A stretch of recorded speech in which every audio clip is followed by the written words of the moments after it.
खास उन्हाळ्याकरता आपण आज रेसिपी करणार आहोत कोल्ड कोको मिल्कशेक।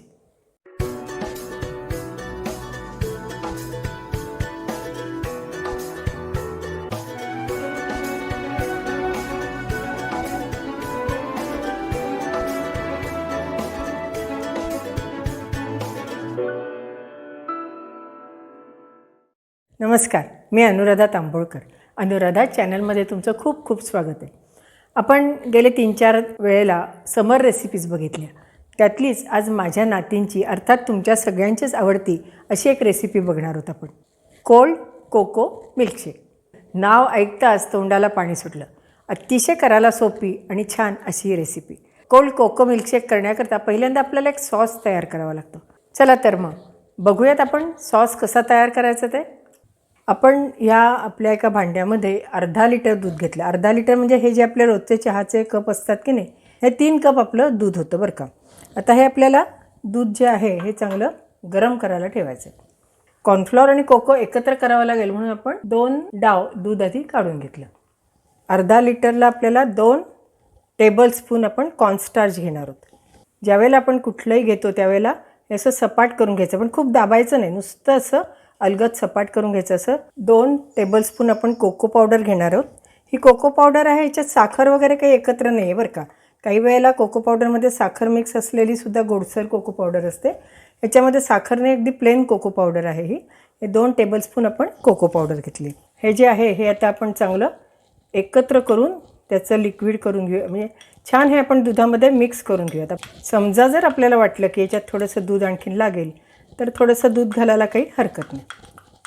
फक्त गरम दूध नाही घालायचं बरं का। गरम दूध घातलं की लागली ह्याच्या गाठी होतात आणि मग त्या गाठी मोडायला आपल्याला त्रास होतो। आता आपलं बऱ्यापैकी एकत्र झालेलं आहे, थोडंसं दूध घालून घेऊयात आपण ह्याच्यामध्ये। आपलं दूध बऱ्यापैकी गरम झालं आहे। आपण आता ह्याच्यामध्ये आपण जे मिक्सचर केलेलं आहे ते घालूयात। काय असतं की आपण गाळण्यामधनं जर हे घातलं की गाठी होण्याची शक्यता कमी असते आणि लागली एका हाताने हे आपण हलवायचं, म्हणजे काय की आपल्या गाठी होणार नाहीत, आहे की नाही। एकदम स्मूथ अशी आपली पेस्ट तयार झाली। अगदीच आपल्याला जर प्रॅक्टिस नसेल तर आपण थोडंसं कोंबट असताना हे घातलं तरीसुद्धा चालू शकतं। फक्त गाळून मात्र घालावं, म्हणजे सगळ्या ज्या गाठी आहेत त्या आपल्या आतमध्ये राहिल्या त्या आता मी ह्याच्यात घालणार आणि पुन्हा एकदा हे हलवून घेणार। त्यामुळे त्या गाठी सगळ्या मोडल्या जातील आणि आपला कोको जो आहे तो पुन्हा आपल्या जे आपण हे सॉस करतो त्याच्यामध्ये पडेल।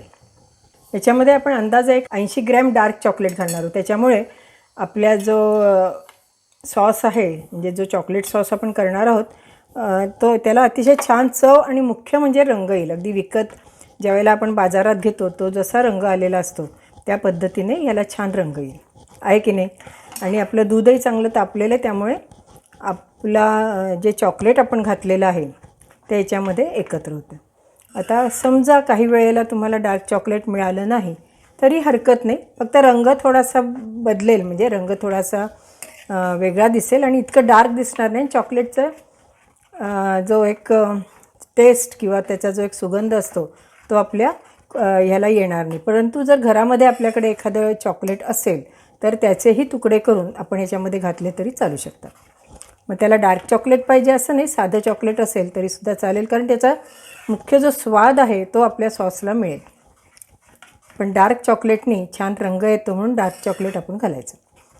आपण ह्याच्यामध्ये 4 टेबलस्पून असे भरून जरासे साखर घालणार आहोत। जास्त गोड आवडत असेल तर जास्त साखर घातली तरी चालते, पण 4 टेबलस्पून साखर आपल्याला पुष्कळ होऊन जाते। आपला चॉकलेट सॉस छान तयार झाला आहे। खरं म्हणजे याच्यात व्हॅनिला इसेन्स घालत नाही, परंतु मला स्वतःला एक 2-4 थेंब व्हॅनिला इसेन्स जर ह्याच्यात घातला तर मला त्याची चव खूप आवडते, पण आज काही आपण घालणार नाही आहे।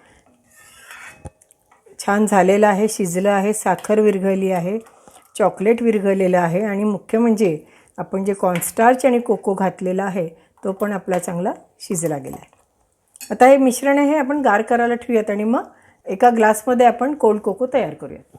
आधी आपण याच्यामध्ये चांगला अर्धा ग्लास बर्फ घालून घेणार आहोत।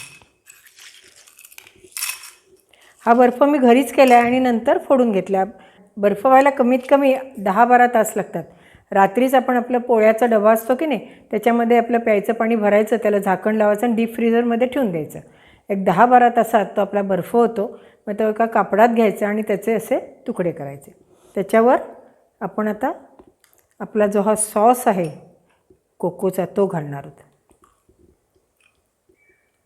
हा पूर्ण रूम टेम्परेचरला गार झाला आहे. वाटलं तर आपण फ्रीजमध्ये ठेवूनसुद्धा गार करू शकतो. आपण बर्फ आणि आपला जो सॉस केलेला आहे तो घातलेला आहे. त्याच्यावर आता आपण डेकोरेशनला थोडंसं हे व्हाईट चॉकलेट असं छान घालूयात आणि थोडंसं त्याच्यावर डार्क चॉकलेट पण हे नेहमीचं आहे ते किसून घेतलं आहे त्यामुळे ते दिसायला छान दिसेल. असं आपलं उन्हाळ्याकरता खास लहान मुलांकरता आणि आपल्याकरतासुद्धा कोल्ड कोको मिल्कशेक तयार झालं आहे. नक्की करून बघा. करायला सोपं आहे. एकदा हा सॉस करून आपण फ्रीजमध्ये ठेवून दिला तर तो 2 दिवस आरामात राहतो. मग हवं तेव्हा मुलांना किंवा कोणालाही पटकन बर्फ घ्यायचा आणि हे आपला जो सॉस घालायचा आणि वरती डेकोरेशनला चॉकलेट क्रीम किंवा अगदी आईस्क्रीमचा एक गोळा घातला ना तरीसुद्धा चालतो. नक्की करून बघा आणि अनुराधा चॅनलला लाईक करा, शेअर करा आणि सबस्क्राईब करा. ही खास तुमच्याकरता 5 मिनिट समर रेसिपी. आणि हो, अभिप्राय द्यायला विसरू नका हां. मी वाट बघते तुमची. आणि मुख्य मला सांगायचं की आपल्याला यूट्यूबकडनं सिल्वर बटन मिळालं त्याच्याकरता भरभरून मला सगळ्यांनी अभिप्राय पाठवले आणि माझं कौतुक केलं, मला माझं अभिनंदन केलं. त्याबद्दल सगळ्यांना मनापासून खूप खूप धन्यवाद. असंच प्रेम आणि लोभ अनुराधा चॅनलवर आणि माझ्यावर असू द्यावा ही मनापासून विनंती आणि इच्छासुद्धा. मग आज करताय ना कोल्ड कोको मिल्कशेक आणि आपलं इंस्टाग्राम ते बघायला विसरू नका. धन्यवाद.